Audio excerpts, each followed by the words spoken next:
It's topping our news, State of Our Township. We'll break down the annual State of the Township address and the awards given out to community members making a difference. Charlie? Tragedy in Shelby after a 21-year-old woman dies from bacterial meningitis, and she was an employee at this Lifetime Fitness. The full story ahead. Coming up, a new game fad that, if not played responsibly, could land you right in here. It's all coming up on this edition of Shelby This Week.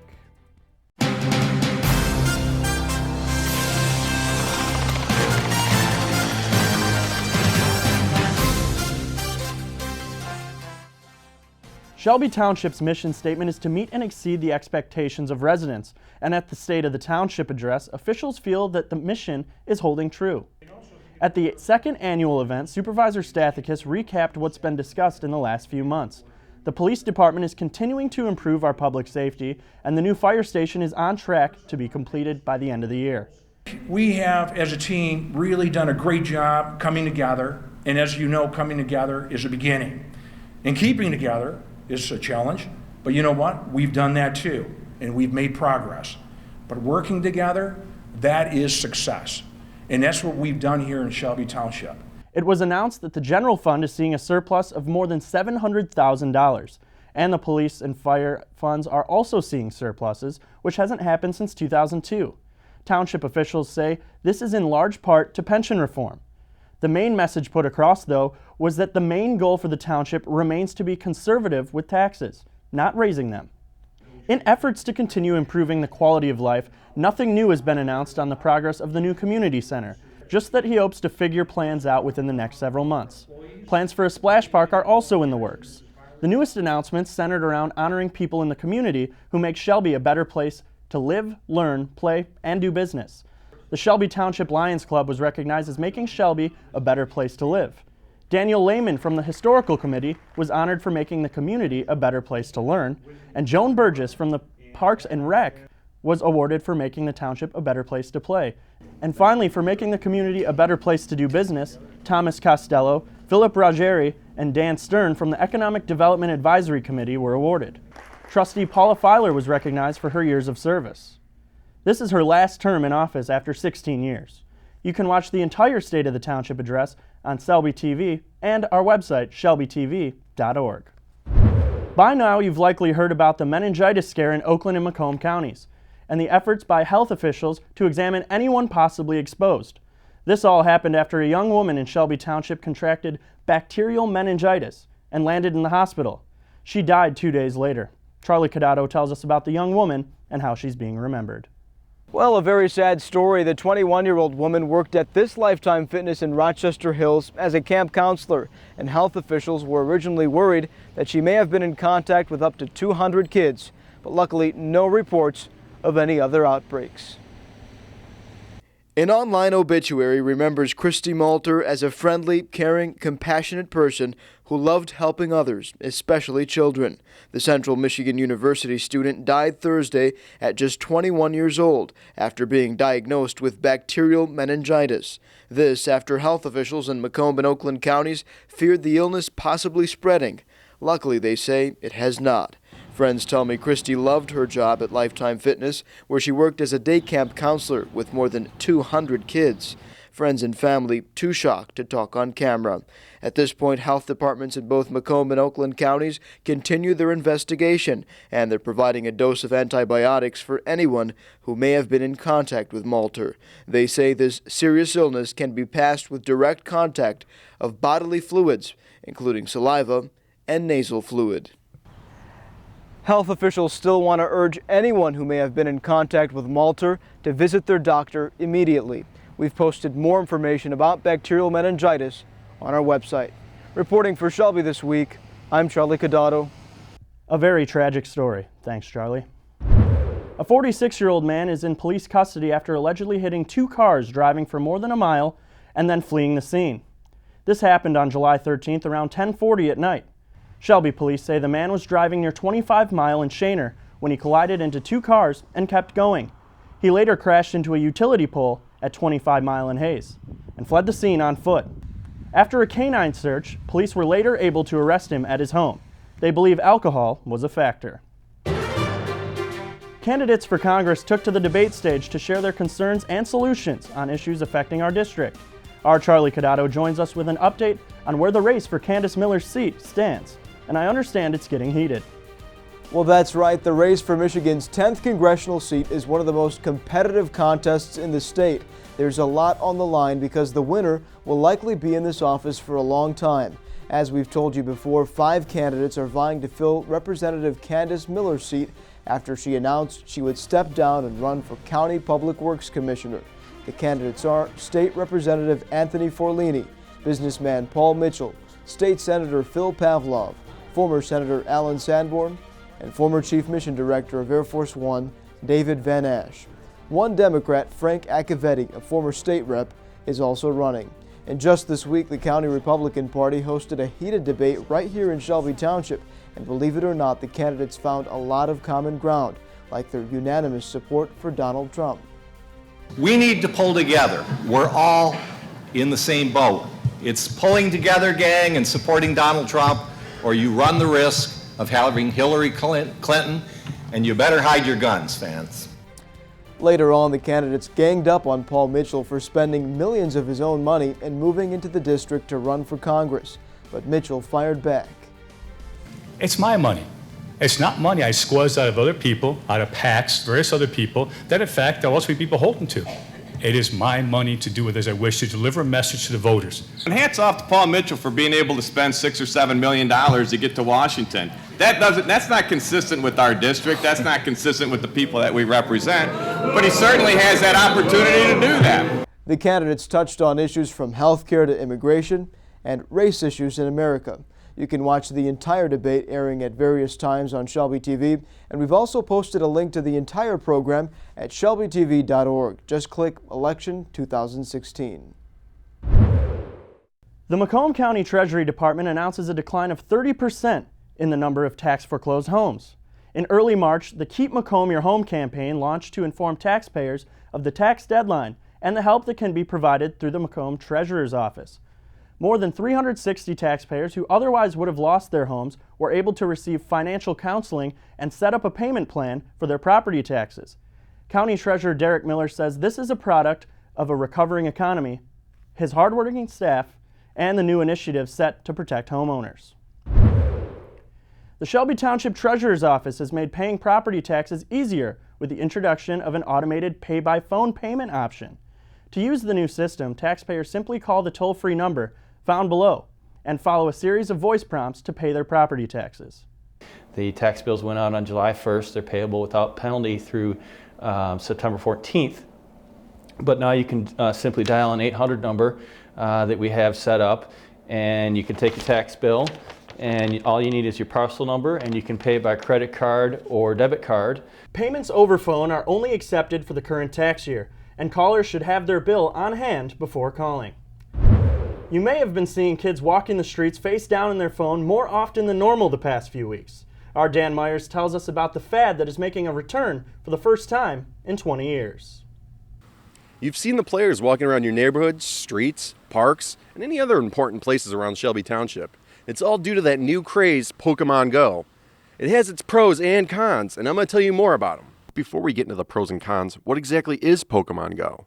It's a free app that allows players to capture, battle, and train virtual creatures called Pokémon, who appear on the screen as though they are in the real world. It does that by using the phone's camera and GPS. With it using players' real-time location, it actually requires them to move around outside. The app is also taking off. As of Monday, July 11th, the game was seeing about 21 million daily users. With that many daily users, it's bound to affect normal life in general, which leads to the question, is that a good thing or a bad thing? One of the biggest cons about the popularity of the game is that it's distracting people. Detective Heisler tells us more. But we've had kids walk out in front of us in squad cars. Watch your surroundings. Don't walk into anything that you feel odd about. No dark alleys. But carelessness isn't the only thing to be aware of. Users should also consider when and where they are playing. A number of suspicious person calls, suspicious vehicle calls. We've run across people walking around at night that we think are suspicious until they turn and we see their phones. Another con of playing Pokémon Go is that players are actually not using common sense and using it while they're driving. which puts pedestrians and other drivers on the road in danger. And if you kill or injure someone, you're going to end up right here. With that being said, there are a lot of positive aspects to Pokémon Go. The video game requires people to be outside and allows them to interact socially with others, with the added benefits of exercise. Just bringing people together, letting them socialize and all. Yeah. It's a great game. They're having a lot of fun with it. We hear that community members are talking to each other. I had a friend call and say, my girls have been outside for 3 hours and they don't want to come in, and that's great. Everyone's getting out of their house instead of sitting inside playing video games. Yeah, it's better than kids staying inside and playing Xbox or whatnot, I guess. Yeah, just kind of getting out and catching all the Pokemon with my friends. We have Dan in studio now, and Dan, I understand that although a lot of adults are saying that this is a real negative thing, kids are getting hit by cars and whatnot, there are some positive pluses to this after all. Yeah, there is. Actually, there was a couple taking their dog for a walk in their neighborhood once, and they noticed that their neighbor's house was actually smoking. So, they went to ring the doorbell, they weren't home, so they called the fire department. They showed up, and fortunately enough, it wasn't for them. They would have lost the whole house, but they were able to salvage some stuff. And yeah, there's some other perks. People have found lost dogs, and they actually saw a story of a couple that met while playing the game. So there are some pros to it among the other ones that I didn't say in the story. And there's been a lot of businesses that have Pokestops, I guess they're called, at them, like here at Shelby TV, that upsets a lot of people when you're just trying to do your work. There's, mostly kids or 30-year-olds coming up to catch their Pokemon. And I mean, this is something that could become a nuisance to a lot of businesses. Have you noticed any police departments patrolling and saying this is not good? Mostly on private property. I know there's a couple of churches by my house that didn't really like having kids on their property, around midnight, which is understandable. I completely understand. Yeah, but some businesses are taking advantage of it. I mean, I think they know that it's really not going to go away. Kids are going to make up their mind either way, and they do offer some discounts depending on what trainer level you are, but that's more game talk. So they are offering discounts, and I even noticed our library even had a little sign up in front talking about it. Well, that's excellent, Dan. I hope you go get your discounts and whatnot. I know you're playing hard. Thanks for doing this report for us. Thank you. Still ahead on Shelby this week, get ready to eat. You've driven by these empty buildings for a while now, but they'll be filled with people soon. Find out what's going in those buildings on Hall Road next. And they say it's more fun at MJR, and their annual offer hopes to prove it. We've got the great deal that will make you want to catch a show.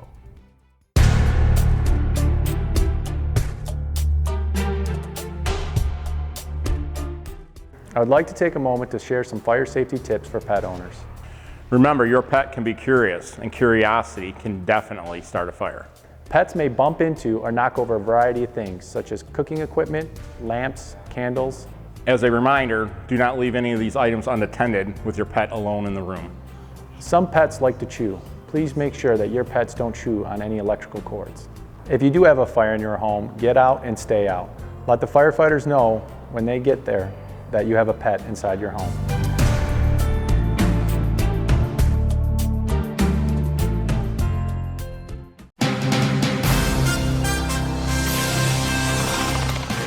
If you've ever considered joining the military, the time could be now.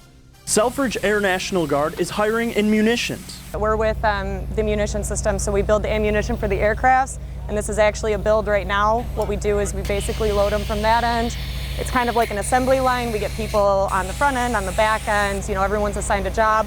From there it moves down, and then we load them onto our trailers here, and the trailers are what go out to the flight line. One of the biggest perks of being in the military, other than serving your country, of course, is you get free schooling. But for this specific opportunity, you get to learn skills that include bomb building right down the road at Selfridge. But there are more opportunities. We have several different areas, careers, a lot of what's on the civilian side as well. So we have support functions like personnel, civil engineering. We do a lot of humanitarian missions as well. There's a lot of training that takes place here in order to prepare. For more information, you can head over to our website, shelbytv.org. Hundreds of people were running through Riverbends Park over the weekend to benefit the Special Olympics of Michigan. Shelby TV's Austin Lass was at the 12th annual Go for the Gold run. On Saturday, July 16th, runners from across the Detroit metro area gathered to participate in the 12th annual Go for the Gold run. Go for the Gold is an event we put on every year for Special Olympics. 100% of the profits or proceeds go to Special Olympics. It's an event we've done 12 years, our 12th year. The race is held at Riverbends Park in Shelby Township and features a 5K, 10K, and a kids run. Donations for the Special Olympics are raised through the races. Well, we've managed to raise over $80,000 in that 12 years up until now, with this year's edition as well. We typically bring in $8,000 to $10,000 a year, which is very, very nice. We get a lot of support from the community in terms of sponsorship. People like Stan Grott and other businesses that help out. And we have a lot of volunteers, the Henry Ford football team, other local groups and charities that help us out. The more money we can raise, the more kids every year that Joe Youngblood gets to take to the state meet up at Central Michigan. If you want to get involved as a volunteer or a race participant, race organizer Michael Ward has a few more races coming up in 2016. The Stony Creek Distance Run's coming up in early August. Information's available at the Hanson store.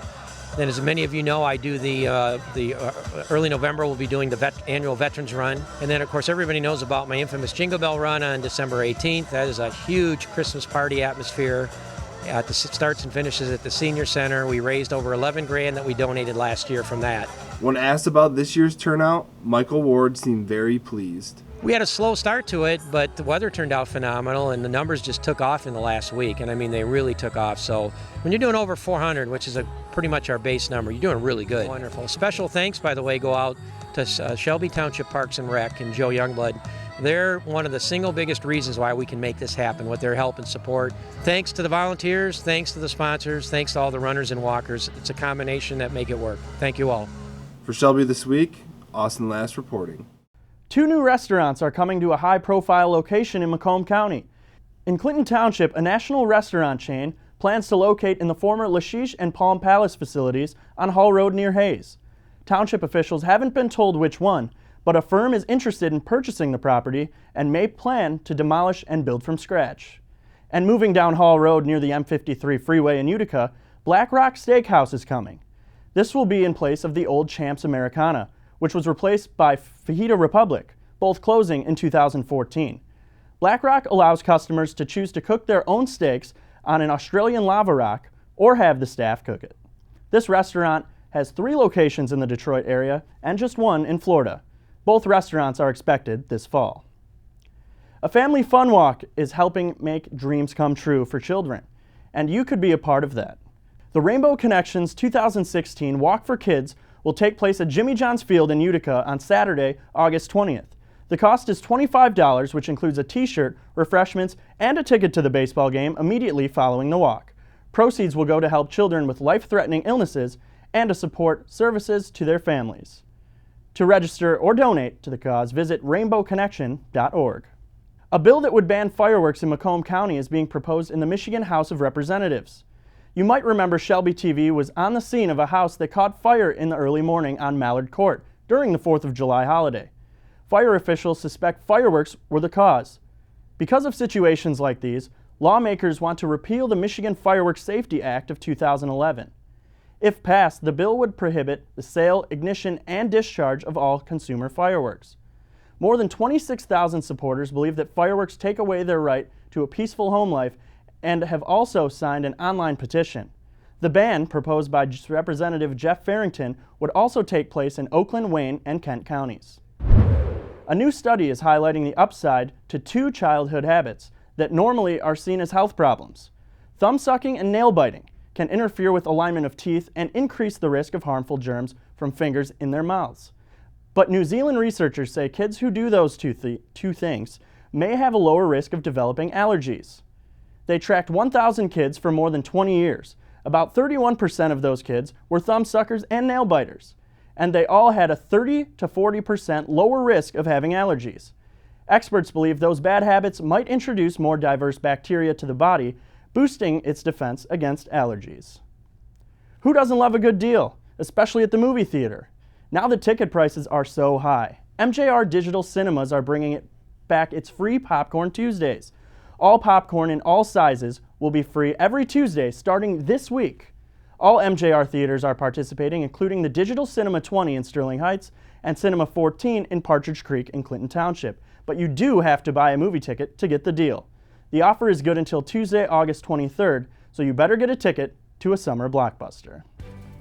Coming up next, the best gardens in Shelby. We'll bring you along as we walk through award-winning flowers all over the township. Stay tuned.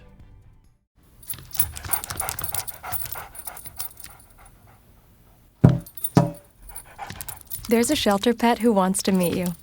Meet one today. Visit theshelterpetproject.org. Adopt.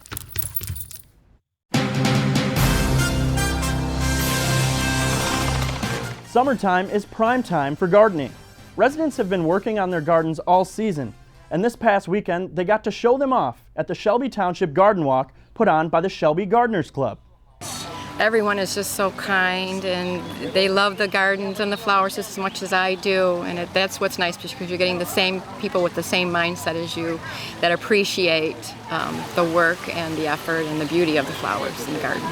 It is. I mean, as you're preparing over the months, because it's a whole year of preparing, thinking ahead and deciding what you want to showcase and what you want to add and what you want to subtract. And they just come in and they're just so happy to see it all, and they really express their thanks. And that it's just nice in this day and age to have a feel-good situation.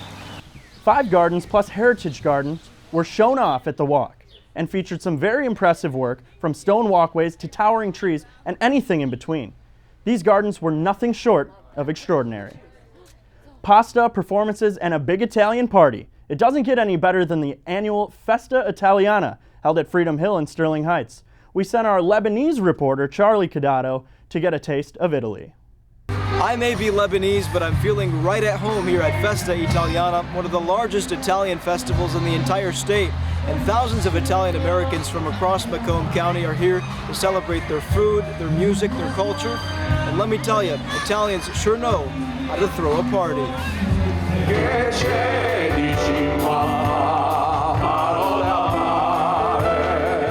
The music, the hair, the food, the drink, it doesn't get any more Italian than this. Festa Italiana is a weekend where we celebrate being Italian.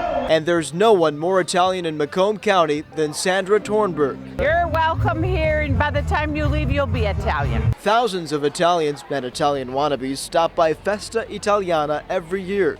It's a cultural celebration of sorts, featuring local restaurants, vendors, and of course, the music.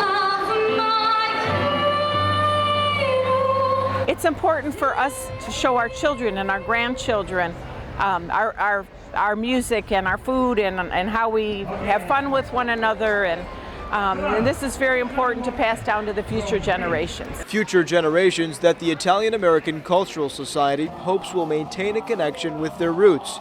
With desserts this good, who wouldn't? And in true Italian fashion, there's wine, there's beer, there's a good time for everyone. Reporting for Shelby this week, and surrounded by spectacular heads of hair, I'm Charlie Cadotto.